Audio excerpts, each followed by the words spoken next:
Hey everybody, it's Lon.TV, and last week we did a video about YouTube demonetizing many small channels, some to the tune of 50 to 90%, over an issue that YouTube says is invalid traffic on those channels, yet they haven't given those channels any information about why this is happening to them or how they can fix the problem. And this week we're going to take a look at why I think YouTube is being so silent here. There's a lot of layers to this issue. We're going to dig into them, and at the end you're going to hear from a small creator who's been impacted by this, because I think it's very important for us to see the faces of people who are essentially losing their businesses or their side businesses to something that YouTube is being almost completely opaque about. Let's get to it. Now, definitely check out last week's video to get more information about this issue, but as a recap, what's happening is that many creators are logging into their YouTube Studio account and getting this message that says ads have been limited on one or more of your videos due to invalid traffic.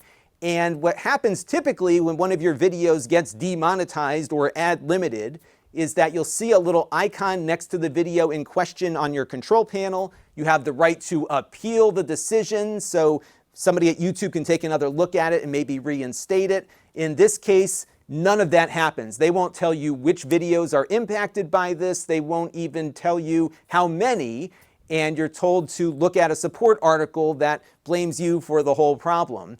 Now, here we are a week after last week's video, and I'm seeing more and more tweets every day complaining to YouTube, trying to get some help for this issue, because a lot of these small creators were on the growth path and suddenly all of their revenue was essentially rug pulled on them by YouTube with no explanation.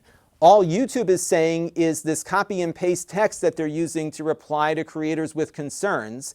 And again, this links them to a support article that blames them for everything, with YouTube taking no responsibility. The YouTube liaison, who used to be one of us, a creator, who then went to work for the company, hasn't said a peep about it either. The last time he tweeted was about a week ago, and this was the tweet that we put up in last week's video. Again, pointing people at this support article that blames the creator and not giving anyone any information about which videos are being impacted, how they might be able to rectify the situation. It's just been total radio silence.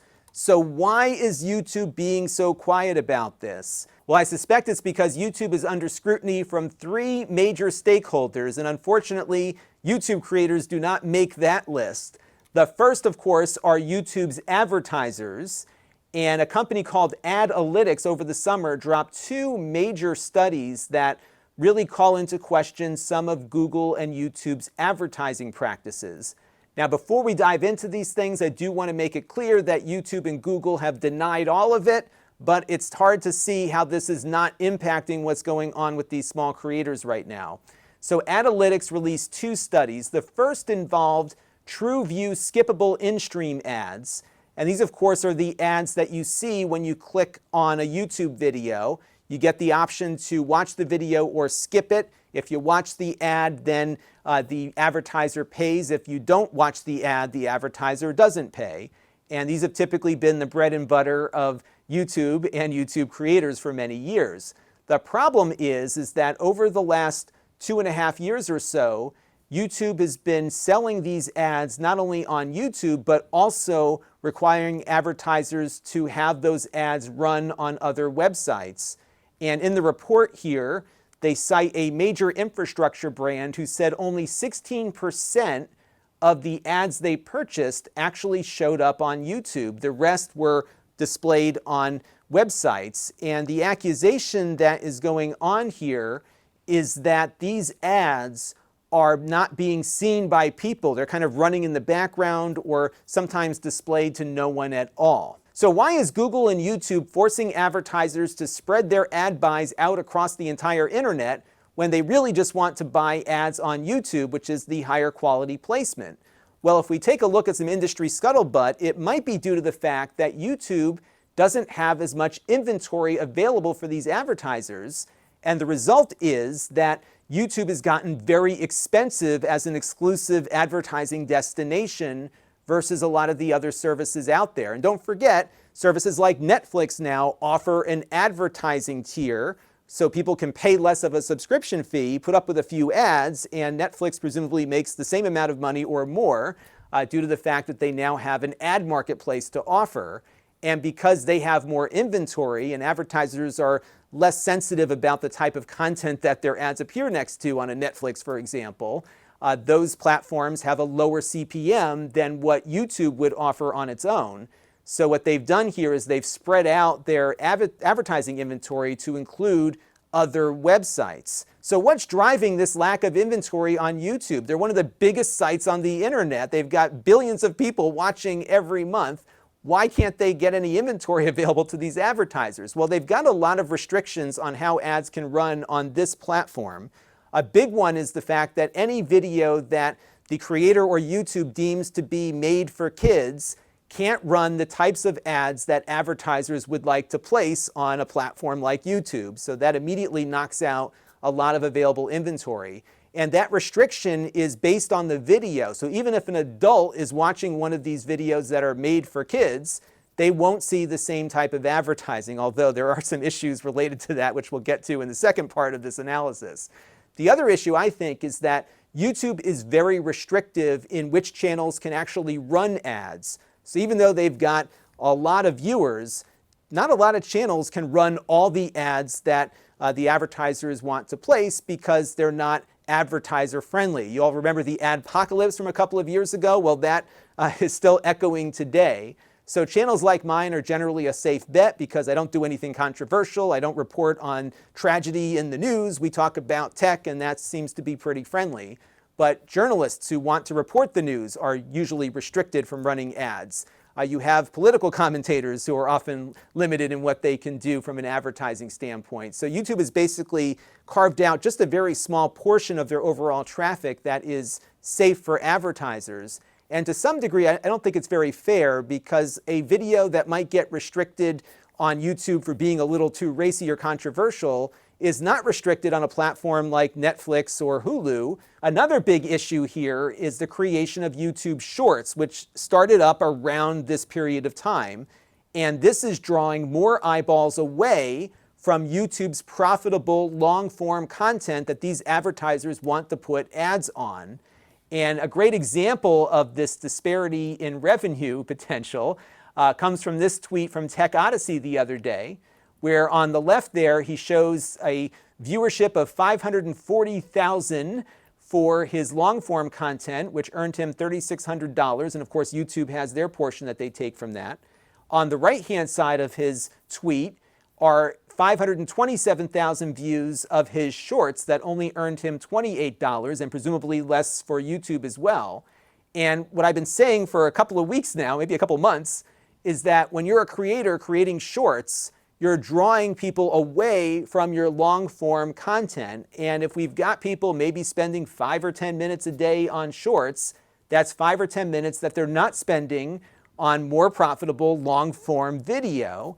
And I think this is really eating into YouTube's inventory because they are just not getting enough people to watch long-form content because they're distracting them with this short stuff. And the other day, I got this email. You know, I get these pitches from companies that want to pay me to do reviews. I never do that. And every once in a while, somebody's agent hits reply all, and I get a sense of what their rates are. And I need to get an agent because the channel that he is representing here is about the same size as mine. And what he's charging here, for example, a short video on YouTube is $25,000 or $20,000 for a reel versus $50,000 for a dedicated video. Now think about this. If you're a creator on the take making, 50 grand per YouTube video, if you could charge less for a short that you can put together on your phone in about 20 minutes and get a lot more of those versus 1 or 2 long form deals, wouldn't you take that and make more money? Well, that's exactly what's happening, is that none of these creators are cutting YouTube in on their shorts revenue because they're getting paid separately. And they're going to get $20,000, $30,000 to make a 1-minute video that requires no labor to do. Well, that certainly limits the amount of new long-form content going up from some of these creators who are large enough to get these kinds of prices. So it's just kind of the perfect storm of inventory problems. which leads us to our next issue that Analytics uncovered. Now, remember when I said that YouTube was supposed to treat made-for-kids videos differently than regular videos when it comes to ad placements? Well, I think they've been bending the rules a bit, and I suspect that all of this inventory trouble that we've just been talking about drove them to figure out a way to try to detect when an adult is watching one of those made-for-kid videos and give them adult advertising. And I'm not talking about adult products, I'm talking about ads that are geared towards people older than children. And the analytics folks here, and again, YouTube denies all this, has a lot of great examples of how car advertisements, for example, are showing up on made-for-kids videos when the viewer is on the regular YouTube app, not the kids app, or using their web browser.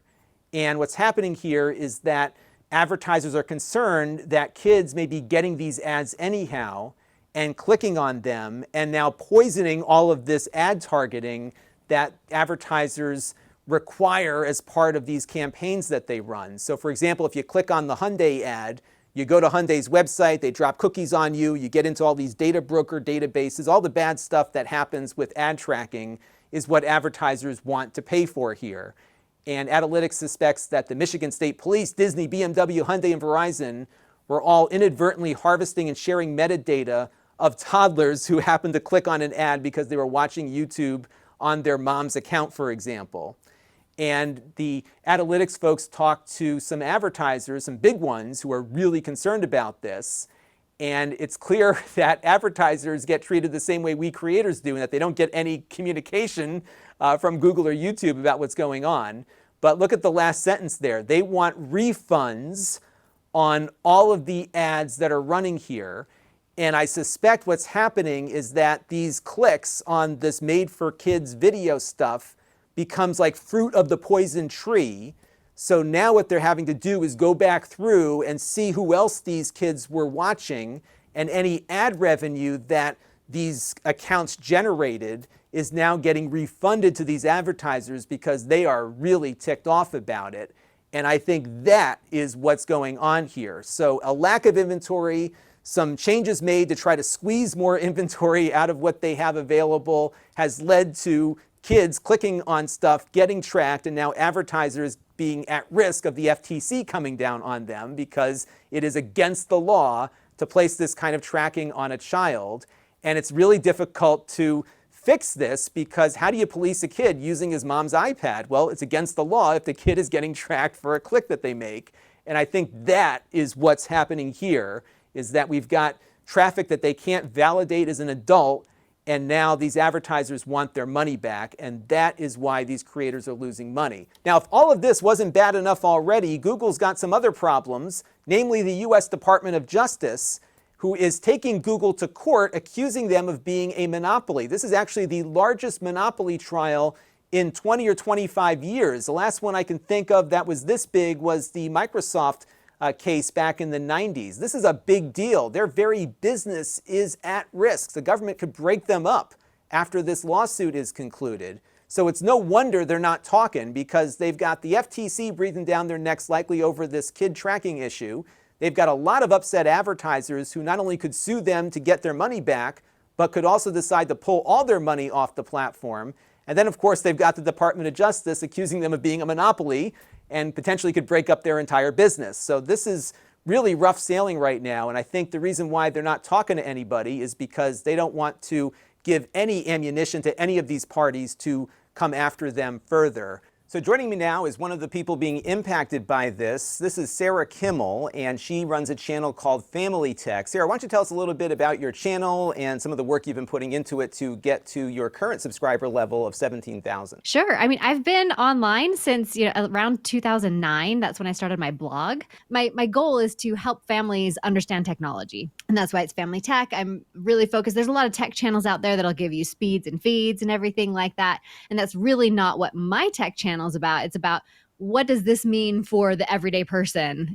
Like, okay, this is going to have this much RAM. What does that really mean for you? And so it's really just kind of helping families, be that expert in their home. So anyway, yeah, I've been, cranking away, creating YouTube videos, finally getting some traction and getting some subscribers. My views are great because I'm very search optimized. So, Yep. I'm over like 170,000 views per month. And, just, I like seeing that hockey Yep, stick. It's just right. keep going, It just keeps going up. keeps going up. And so you're seeing some revenue obviously increase along with those views, and things are going great. Suddenly, you get this notification. It says invalid views on your channel. I've been following you back and forth on Twitter a little bit this week. You don't strike me as somebody who buys views or goes out to shady corners of the internet to get people to view your channel, right? You're not doing anything like that. Yeah, no, absolutely not. Like I am very much about organic growth, and it drives me crazy when I see people just like super take off. I'm like, oh, is that like legit? But you can just see the steady, climb of, both my YouTube channel, my Instagram. It kind of is climbing in the same pattern as I create content for, both of those platforms. So, and like me, you got the response from YouTube support to go to the article where they blame us for it, basically. Here's all the sources of traffic that you probably caused and how you can stop it. Obviously, there's no way to fix that. What has YouTube support told you? It's pretty much the same thing. We can't help you?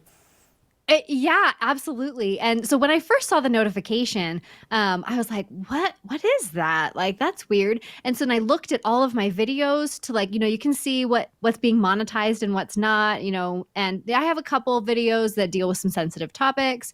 And so, those have the monetization like limited. Right.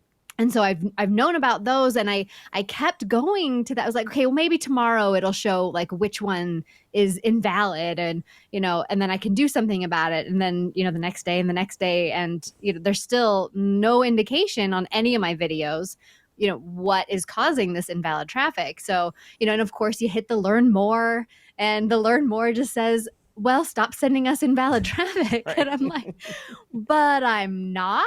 Like, who has time? Now, and one of the things that YouTube is always talking about on their platform and all their materials is the mental health of us creators and trying to be transparent with us. And certainly there's a lot of opportunity here still, even with all these things that happen from time to time. But you've worked really hard here. You saw a lot of positive growth. What has this done to your motivation as a creator? Yeah, it's completely killed my motivation. So I literally have not, I was uploading like 5 times a week. I was doing a few shorts. I was doing a regular video that I've created, like just a pre-recorded video, and I was doing a live every week. And so it's around 5 times a week I was uploading. I have literally uploaded 0 in the last 7 days. I have no motivation to record a video. I have no motivation to edit a video because it's just me. I just do this all on my own, without getting into like numbers, but it was about a like 50 to 60% drop in revenue, which, is only like, maybe a few $100s or something, but when you're only making a few $100s, that's it's all of your a significant, right. And so really for you, it seems like it's about being valued and feel valued by the platform that, essentially calls you a partner, is making its revenue off of the work that we do with them. Right? I mean, how do you feel valued anymore? Like, is that what's driving your lack of motivation? Yeah, that's absolutely, I think, what it comes down to, is because I don't feel like they're listening. I don't feel like they are they probably understand the problem, but I don't feel like they're working to address it. I want to work with them to fix it. I don't want them to just gaslight me and say like, well, it's your fault, stop doing it. I know. I'm like, well, what am I doing? Like, I'll do whatever you want. Right. Awful. Well, I hope you don't get discouraged. I think it probably will get worked out at some point. I've been through a few of these in the past, and I was around when Adpocalypse hit. But for me, that was the opposite experience because I was family friendly and had nothing that would discourage advertisers. But I'll tell you, it used to be a lot better. We used to have, we had a manager assigned to us who would call you and help you and do all this stuff. And now it's just kind of like tough luck, and we'll get back to you when we feel like it. So awful. But where can people find your channel and see more of what you're doing so that when that revenue does come back, you'll be able to continue growing? Where can people find you? I did say the other day, I'm like, I think I'm done with my pity party and I'm ready to like create content again.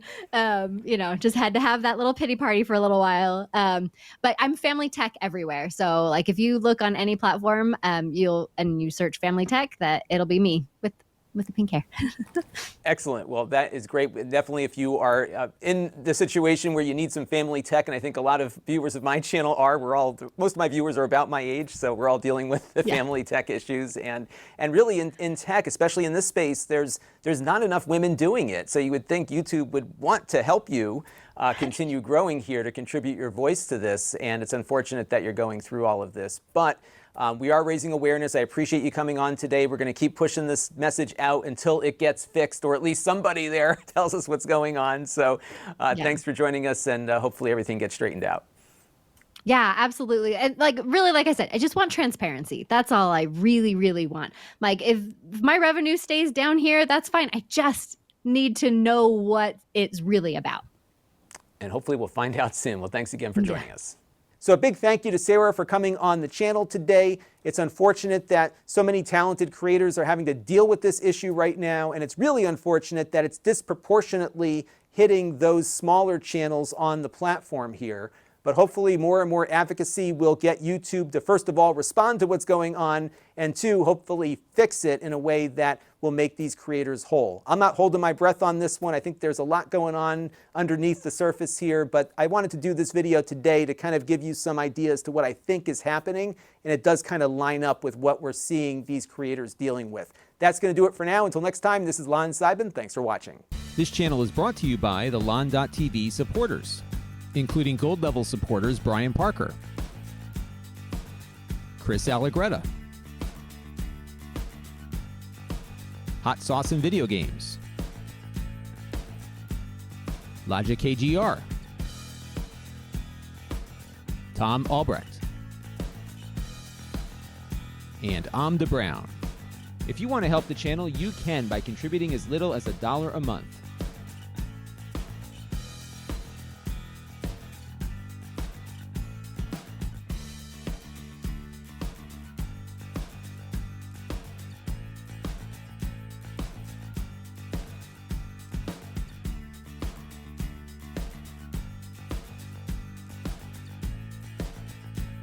Head over to lon.tv/support to learn more.